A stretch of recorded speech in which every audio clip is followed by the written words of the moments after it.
Alors, le meilleur de race, c'était donc entre le meilleur mâle et la meilleure femelle. Et il faut avouer, moi je dis souvent que c'est une race qui est faite pour les femelles. Il y a des races qui sont faites pour les mâles où le mâle est très imposant, genre le Maine Coon par exemple.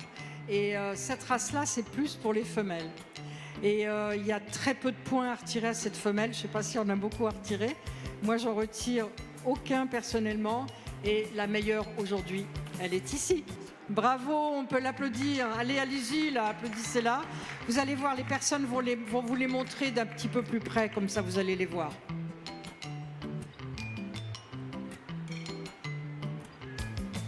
Et je crois qu'on passe au Bengale.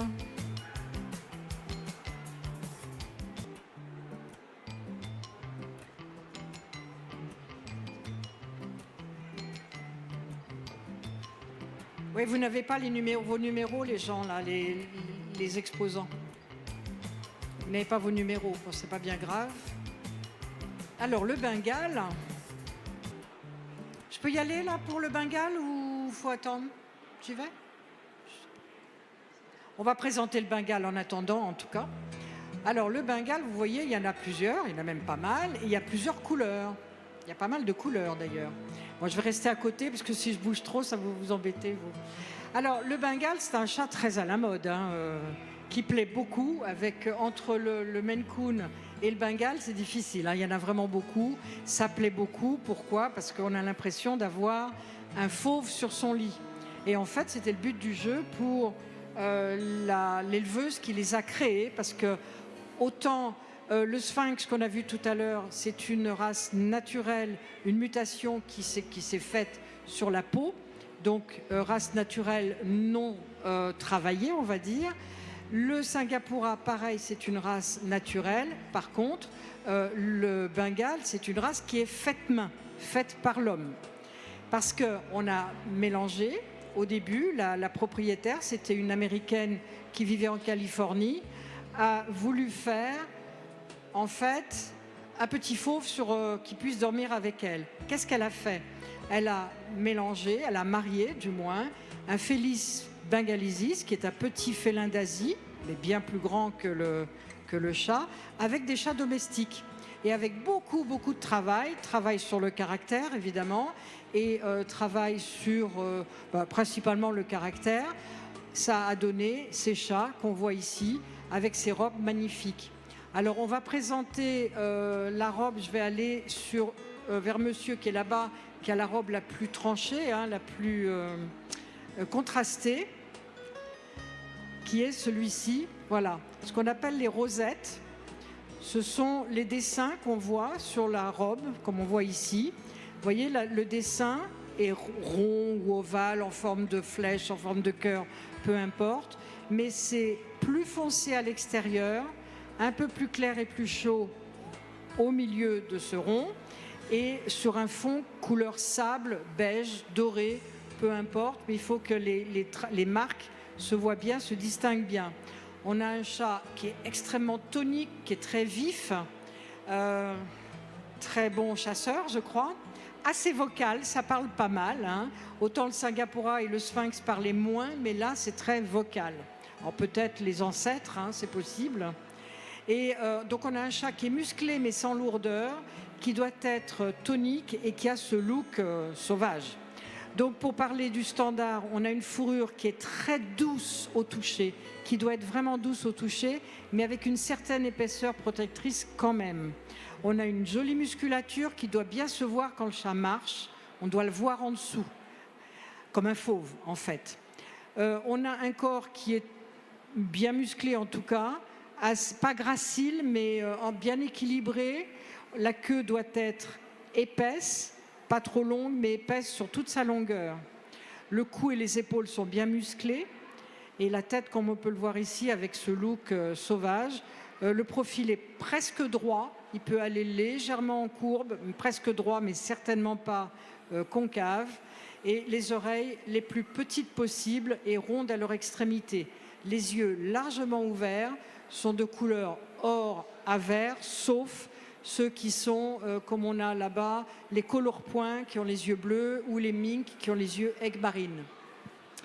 Alors, on a plusieurs couleurs. On a du Black Silver Spotted Tabby, comme on voit ici, qui n'est pas très content, hein. Il fait la crête. Non, ça va? OK.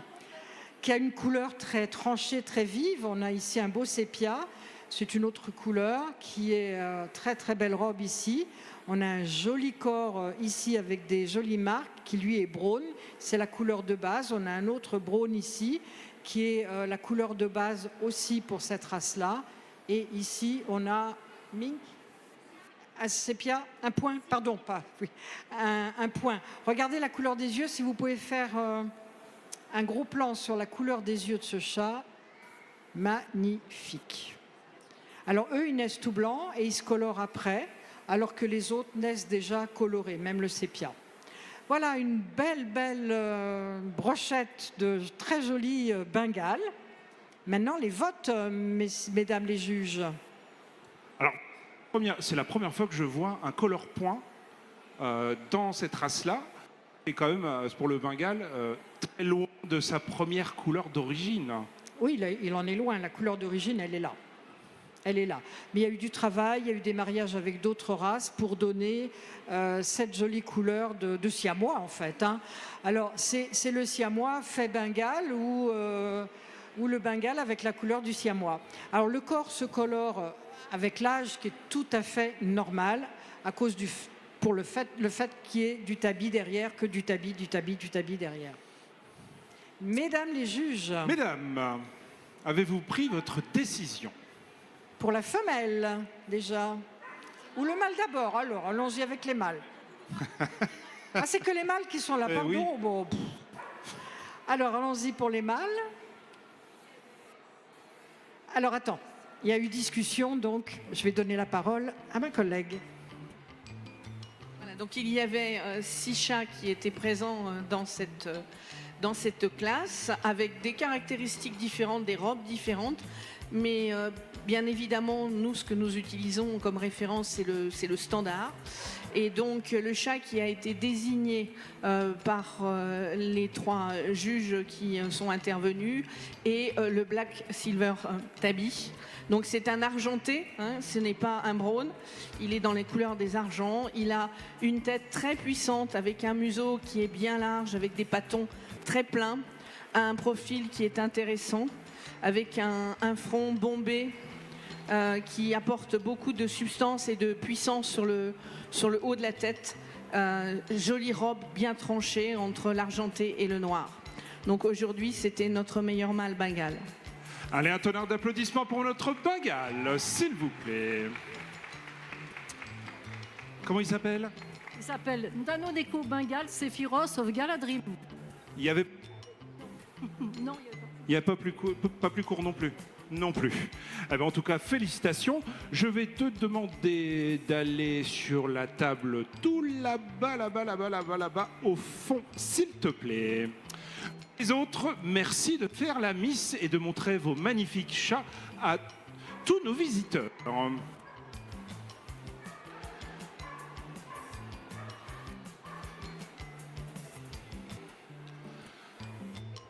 Et les femelles Bengale, s'il vous plaît. C'est du bout.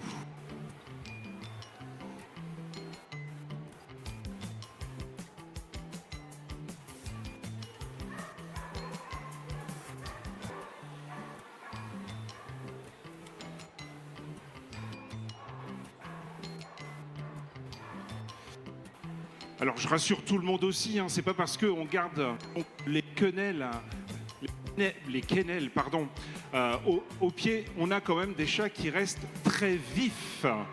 Donc il vaut mieux parfois quand même garder les cages à côté, on ne sait jamais. Mais comme vous l'avez vu, ce sont des chats extrêmement posés dans leur tête. Ils sont bien là où ils sont, on voit qu'ils n'ont pas peur. Donc ils sont habitués au bruit, au ballon qui pète, à tout ce que vous pouvez penser. Et après, ils sont comme nous, hein. Ils sont en forme ou pas en forme. Et là,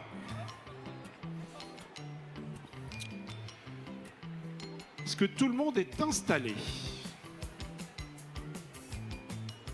Oui, tout le monde est installé. Ah ah! Mais il y en a Allez. tellement aujourd'hui, j'ai cru que tout était là tout à l'heure. Mais non, en fait, il y a beaucoup de femelles aussi. Donc on retombe dans le silver, très joli silver ici, bien contrasté.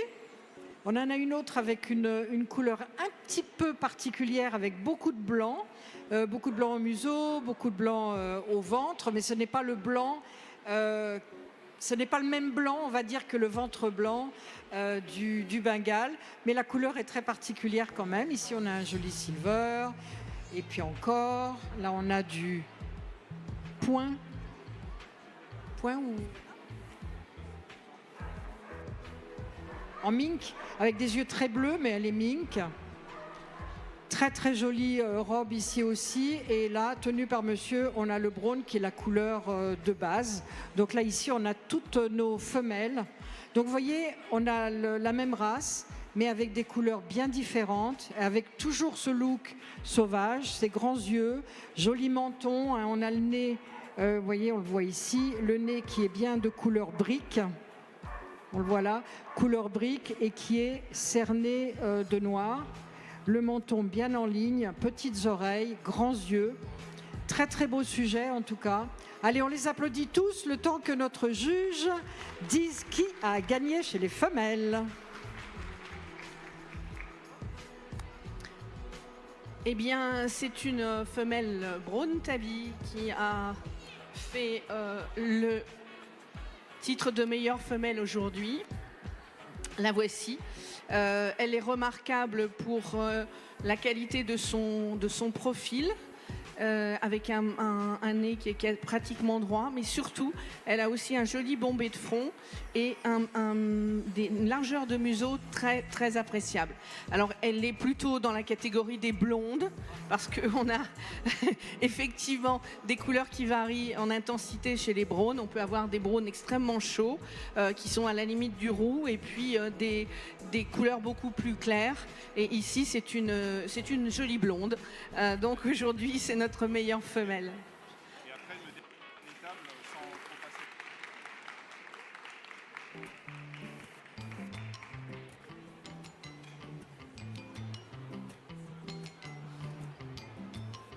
Et ça a été compliqué à choisir? Ça a été compliqué parce que on a des morphologies qui sont sensiblement différentes, avec des musculatures un peu plus, avec plus de variations, des chats qui sont plus solidement construits, d'autres qui ont peut-être techniquement des têtes qui sont plus proches du standard. Donc il a fallu trouver le bon équilibre. Mais le bon équilibre, c'est surtout le chat équilibré, hein, celui qui a les qualités que l'on attend, mais peut-être aussi sans excès, et qui forme un ensemble très très homogène et très agréable. Et ça, c'est parfois compliqué avec les mâles, où on a des musculatures beaucoup plus puissantes et où ça vient un peu gommer cette notion d'équilibre. Cette notion d'équilibre. Ouais. Voilà. En tout cas, félicitations pour notre femelle qui reste ici, à côté de moi. Pour les autres, merci de faire la miss et de montrer vos magnifiques chats à tous nos visiteurs. Et je vais demander au mâle de venir juste à côté. Hop. Tiens.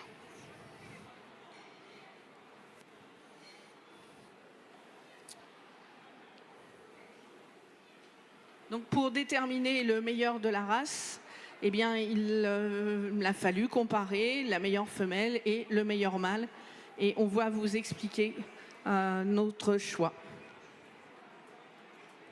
Alors les couleurs sont différentes, Alors, bien évidemment. comment elle s'appelle? Elle s'appelle Sundara de Sweetland Bengal. Elle a quel âge? Elle a 2 ans et demi. Et elle est quelle couleur? Elle est brown spotted tabby motif rosette. C'est bon? Ok.